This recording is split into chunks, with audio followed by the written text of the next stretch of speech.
और बोर्ड की तैयारी में लगे हुए हैं। तो जैसे कि मैंने आपसे वादा किया था, मैं पार्ट 2 जेनेटिक्स पार्ट 2 लेकर आऊँगा, मैं आज आप लोग के सामने हूँ। तो दोस्तों लास्ट टॉपिक हम लोग ने कवर कर चुका था जेनेटिक पार्ट 1 में। अगर आप वो नहीं देखे तो सबसे पहले जाके जेनेटिक का पार्ट 1 भी कर देंगे। और नाउ आज धमाकेदार शुरुआत नए कॉन्सेप्ट और नए टॉपिक के साथ हम लोग स्टार्ट करते हैं। कुछ और नहीं, क्रोमोसोम नंबर। हाँ बाबा, क्रोमोसोम नंबर के बारे में हम लोग इस वीडियो में और पार्ट 2 के बारे में जानेंगे कि क्रोमोसोम होता क्या है और क्रोमोसोम किस लिए होता है। जैसा कि इस चैप्टर को हम लोग प्रीवियस लेसन में चैप्टर में पढ़ चुके हैं, जो चैप्टर 2 था जहाँ पे सेल के बारे में हम लोग जान रहे थे, सेल डिवीजन के बारे में पढ़ रहे थे, वहाँ पे हम लोग ने थोड़ा बहुत डिस्कस किया था। इसके बारे में हम थोड़ा सा बता देते हैं, फिर इसको हम लोग टॉपिक को स्टार्ट करते हैं। बेसिकली जब हम लोग क्रोमोसोम के बारे में करते हैं तो क्रोमोसोम ऐसा दिखता है। You can see the chromosome look like this या इस क्रोमोसोम को क्रोमोसोम ऐसा दिखता है और ये कहाँ पे प्रेजेंटेड रहता है? It's not a eight, look like a eight. क्या बोले? क्रोमोसोम ऐसा दिखता है। और जब हम क्रोमोसोम के बारे में बात करते हैं तो बाबू ये chromosome where is a presented, तो क्रोमोसोम प्रेजेंटेड होता है न्यूक्लियोलस। कहाँ पे? न्यूक्लियोलस में प्रेजेंटेड होता है। सही क्या है? और न्यूक्लियोलस किसमें प्रेजेंटेड होता है? तो बाबू न्यूक्लियोलस प्रेजेंटेड होता है आपका न्यूक्लियस में। कहाँ पे? न्यूक्लियस में। ये सब हम लोग पहला वाला चैप्टर का ये सब है, ये लोग हम लोग सेल डिवीजन में पढ़ चुके हैं। तो हम सिर्फ इस क्रोमोसोम को बाहर निकाल लेते हैं। क्या बोले? सिर्फ इस क्रोमोसोम को हमने बाहर निकाल लिया और उस क्रोमोसोम के बारे में हम लोग जानेंगे एक्चुअली होता क्या है। तो चलो हम लोग आ जाते हैं अपने टॉपिक पे। बाकी अगर तुम लोग नहीं गए हो तो प्लीज मैं सबसे पहले सजेस्ट करूंगा कि आप जाके सेल डिवीजन अच्छे से पढ़ ले और उसके बाद इस वीडियो को आगे देखें। चलो आते हैं कि नंबर ऑफ क्रोमोसोम। जब बात करेंगे बाबू हम लोग वुमेन का, जब बात करेंगे हम लोग इंसान का, इसके बारे में जब वुमेन बीइंग के बारे में बात करेंगे, जब हम इंसान के बारे में बाबू बात करेंगे तब हमें पता चलेगा कि नंबर ऑफ क्रोमोसोम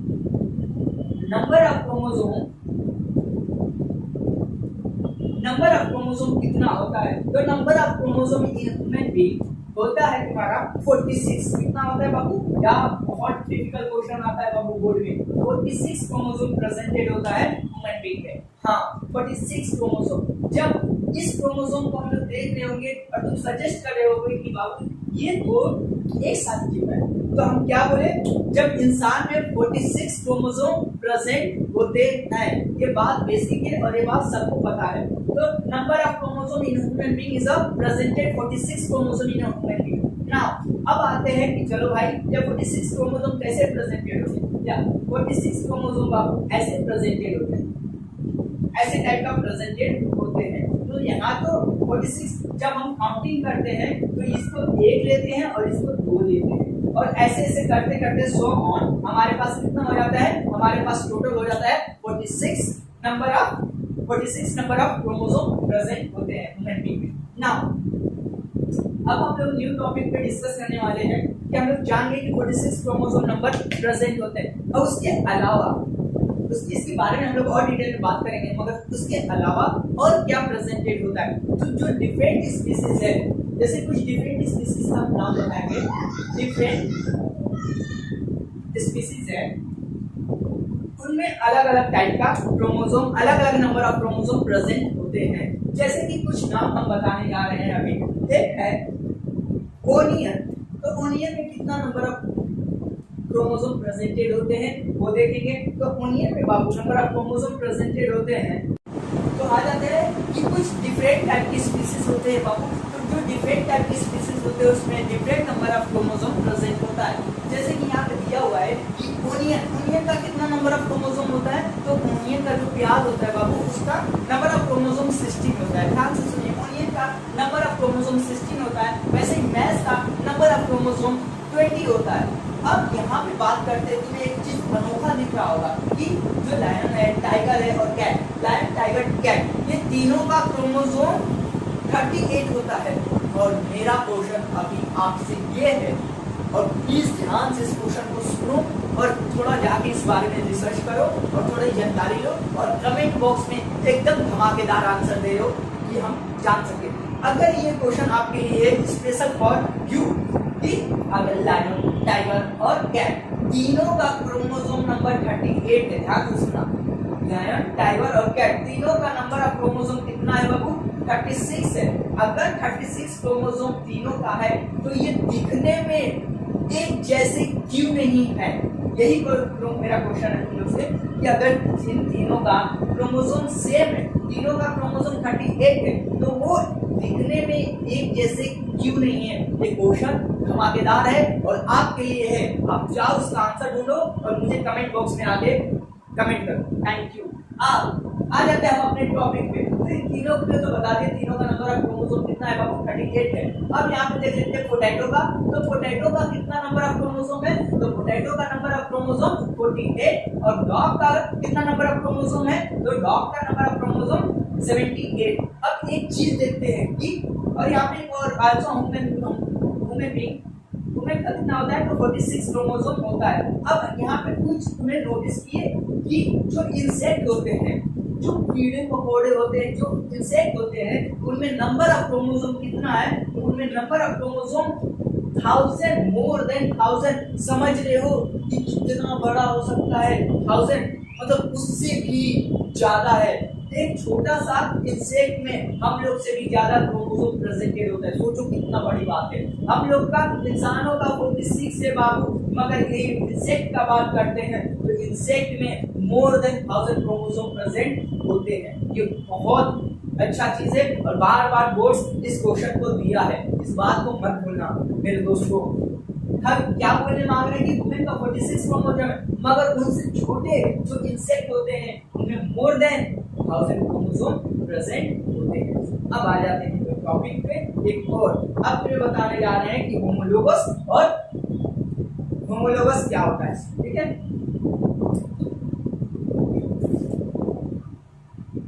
थोड़ा सा मुझे पता है कि इसको इरेज करने में टाइम लगता है। हाँ, तो आ जाते हैं मेरा न्यू टॉपिक है होमोलोगस पेयर। अब होमोलोगस पेयर क्या है?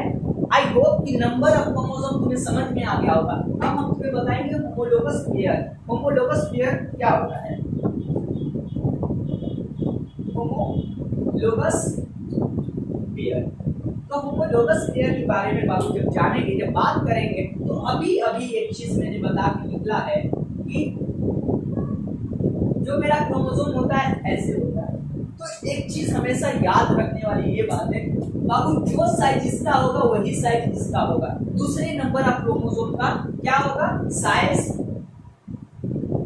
इक्वल होगा। क्या होगा? साइज हमेशा इक्वल होगा। और लेंथ क्या होगा?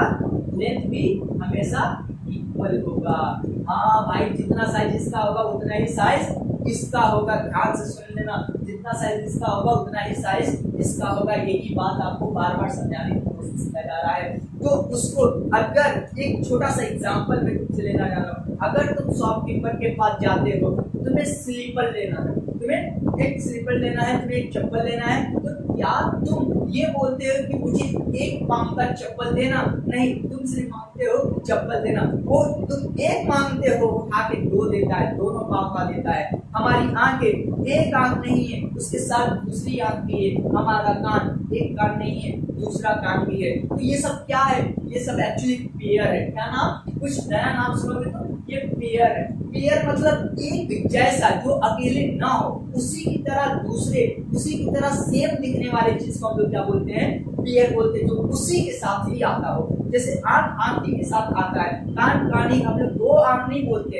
हम लोग एक ही आंख बोलते हैं। उसी तरह जब हम बात करेंगे पेयर का, तो ऐसे तो हम लोग जानते हैं कि ह्यूमन बीइंग में, ध्यान से सुनना मेरे भाइयों, ह्यूमन बीइंग में कितना नंबर ऑफ क्रोमोसोम रहता है? तो ह्यूमन बीइंग में 46 नंबर ऑफ क्रोमोसोम रहता है, ये सबको पता है। मगर जब पूछेंगे कि how many pair of chromosome presented in a human being, फिर से पूछ रहा हूँ कि जब पूछा जाएगा क्वेश्चन कि how many chromosome presented in a human being, तब आपको सिर्फ यही आंसर देना है कि 23 पेयर, 23 पेयर्स होते हैं। कहाँ पे? ह्यूमन बीइंग में। ह्यूमन बीइंग में कितना पेयर्स होते हैं? तो 23 पेयर्स होते हैं। इस बात को याद कर लेना। अब 23 पेयर्स क्यों? जब हम इसको ऐसे ही, जैसे ये 1 हो गया, इसी तरह दूसरा आ जाएगा तीसरा, चौथा, सो ऑन करके यहाँ पे तुम्हारा 23 आ जाएगा।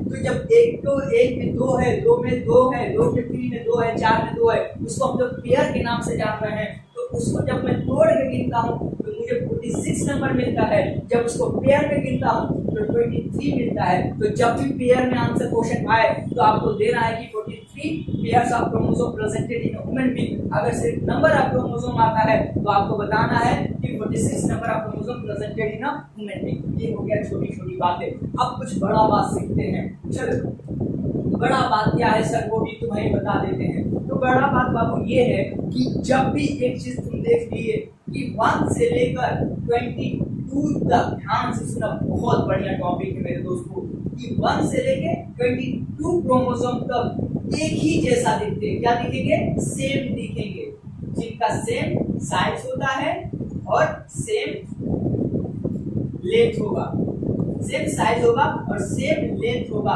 और 1 से लेकर 22 तक इस जो सेम दिखते हैं, जो सेम नंबर ऑफ क्रोमोसोम होते हैं, एक जैसे दिखने वाले नंबर ऑफ क्रोमोसोम होते हैं, उन्हीं को तो हम लोग बोलते हैं होमोलोगस। क्या बोलते हैं बाबू? Homologous, homologous pair chromosome. I hope clear हो गया होगा। तो homologous number of homologous pair of chromosome किसको बोलते हैं? जो एक जैसे दिखते हैं। मेरा कहने का मतलब ये था कि 1 से लेके 22 तक, ध्यान से देखो, अगर पहला वाला क्रोमोसोम 1 है, उसके साथ जो दूसरा है वो भी X है, और 22 वाला भी उसका पहला वाला क्रोमोसोम 1 है और उसका दूसरा वाला भी क्रोमोसोम 1 है, क्योंकि हम लोग जानते हैं एक क्रोमोसोम 2 होता है, मतलब पेयर होता है, एक पेयर 2 होता है, लेकिन क्रोमोसोम बाबू ये ऐसे अटैच होता है। ध्यान से देखो, तो ये हमारा एक X हो गया, ये हमारा दूसरा वाला X होगा, इसीलिए हम उसको X नोट करते हैं। तो ये एक जैसा रहेगा, जो पहला वाला रहेगा उसी का सिमिलर, क्योंकि सेम साइज होगा और सेम लेंथ होगा, इसीलिए हम लोग X से डिनोट करते हैं। तो जब 1 और 22 तक हमारा नंबर ऑफ क्रोमोसोम सेम रहता है तो इसी को हम लोग क्या बोलते हैं? होमोलोगस बोलते हैं, और इस होमोलोगस भी बोलते हैं इसको। अब आ जाते हैं बाबू कि एक बच गया ना 22, और वुमेन ये सिर्फ किसके बारे में बात हो रहा है? तो इंसान के बारे में बात हो रहा है। ध्यान से सुनना, एक इंसान के बारे में बात हो रहा है। अब आ जाते हैं बाबू, एक सर, एक तो बच गया 23 वाला क्या होता है? ये ही डिपेंड करता है अगर, बहुत बढ़िया कॉन्सेप्ट है। वुमेन में या तो लड़का होता है या तो लड़की होती है, या तो सन होगा या तो डॉटर होगा या तो मैन होगा या वुमेन होगा, यही सब होता है। अगर 23 वाले में, अगर बाबू, अगर ये 23 वाले को बोलते हैं हम लोग सेक्स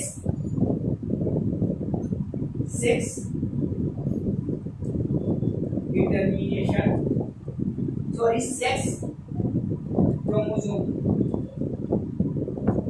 हाँ क्या बोलते हैं बाबू? Sex chromosome. जो 23 नंबर ऑफ क्रोमोसोम होता है, जो पोजीशन 23 जाता है, उसको बोलते हैं सेक्स क्रोमोसोम बोलते हैं। ध्यान से सुनो, सेक्स क्रोमोसोम बोलते हैं। और ये सेक्स क्रोमोसोम कितना टाइप का होता है? और 23 होता है तो 2 टाइप का होता है।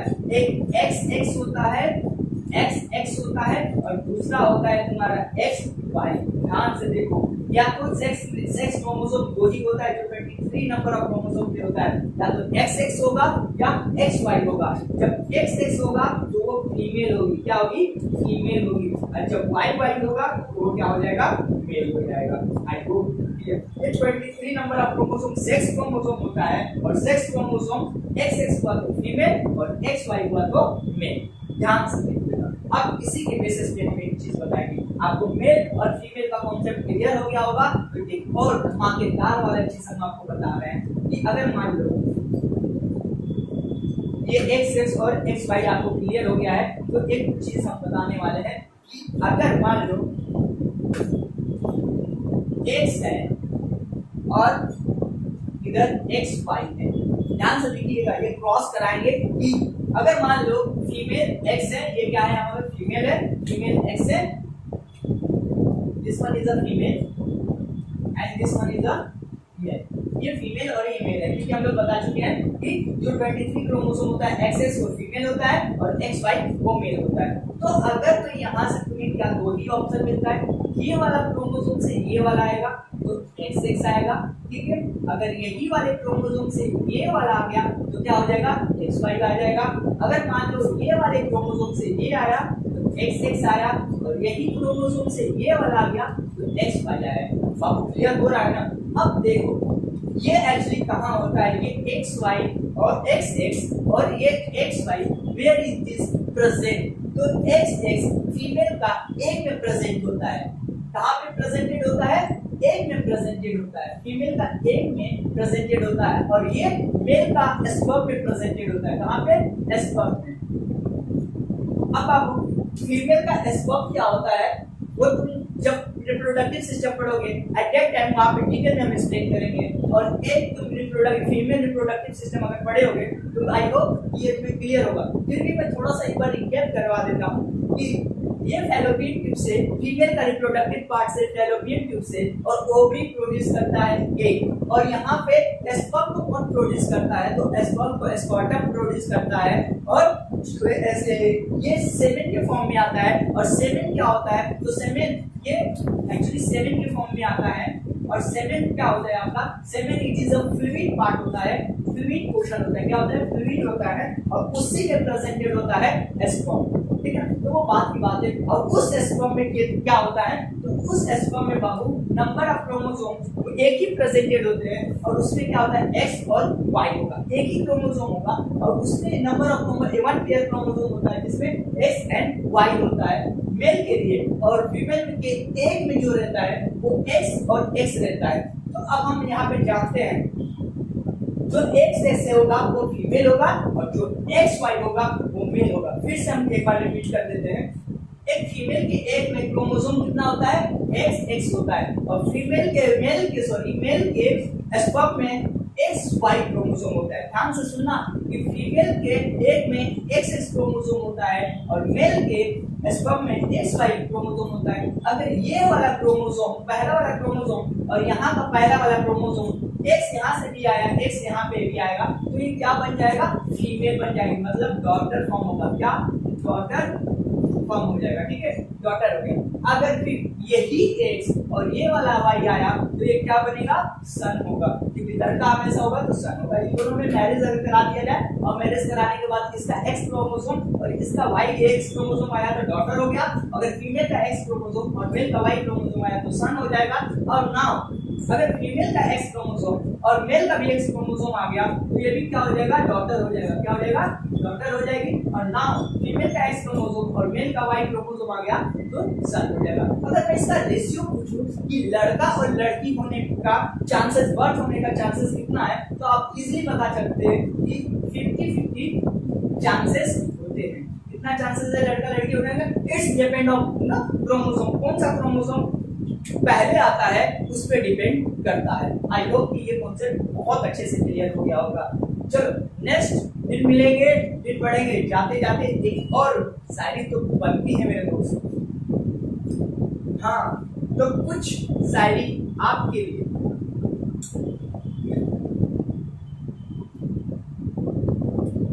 आंखों में कुछ सपने लेकर भर के जेबों में आशाएं, आंखों में कुछ सपने लेकर भर कर जेबों में आशाएं, दिल में है अरमान यही कुछ कर जाए, कुछ कर जाए। सूरज सा तेज नहीं मुझ में, दीपक सा जलता देखोगे। सूरज सा तेज नहीं मुझ में, दीपक सा जलता देखोगे। मुझको अपनी हद रोशन करने से तुम मुझको कब तक रोकोगे, तुम मुझको कब तक रोकोगे। तो आज के लिए इतना ही टॉपिक। नए जेनेटिक्स का वीडियो में आएंगे, फिर मिलते हैं। Bye bye, take care. I hope जैसे सपोर्ट करो, और प्लीज बटन को सब्सक्राइब करना ना